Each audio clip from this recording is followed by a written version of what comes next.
জোড়া 1,85,000 1,85,000 জি। যার যেটা ভালো লাগে একই বাড়ির জোড়া গৃহস্থ বাড়ির কিনা এই গরু দুটি। আচ্ছা, কোথা থেকে সংগ্রহ করা এগুলো? এটা আমাদের গ্রামের গরু, জয়পাড়া। জয়পাড়া। জি। আচ্ছা, গ্রাম থেকে সংগ্রহ করে নিয়ে আসা। আচ্ছা, একটু ক্রসের মধ্যে আমরা যাই। এই যে এটা তো ফিজিয়ান ক্রস। এটা ফিজিয়ান ক্রস পাকড়া, আর ফিজিয়ান- মাথাটা আবার একটু মুন্ডি টাইপের, দেখার মতো একটা বাচ্চা।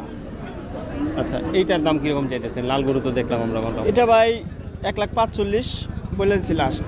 1,45,000 লাস্ট বলে দিচ্ছেন? জি। আচ্ছা, 25-30 পর্যন্ত দাম উঠছে। 25-30 পর্যন্ত উঠছে অলরেডি, জি। কিন্তু দেয়া যাচ্ছে না। দেওয়া যাচ্ছে না ভাই। যদি একটু জানি, এই যে 1,45,000 টাকা লাস্ট বলে দিচ্ছেন, 25-30 দাম উঠতেছে, তাও দেওয়া যাচ্ছে না। তাহলে এখন যদি এই গরুটা ধরেন 25-30-এ দেওয়া যাচ্ছে না, একেবারে কোরবানি যখন কাছাকাছি চলে আসবে তখন তো এগুলোর দাম আরও বেড়ে যাবে। তাহলে তখন এটা কীরকম দাম হবে? আপনার এই গরুটা যে নিবে 20-এর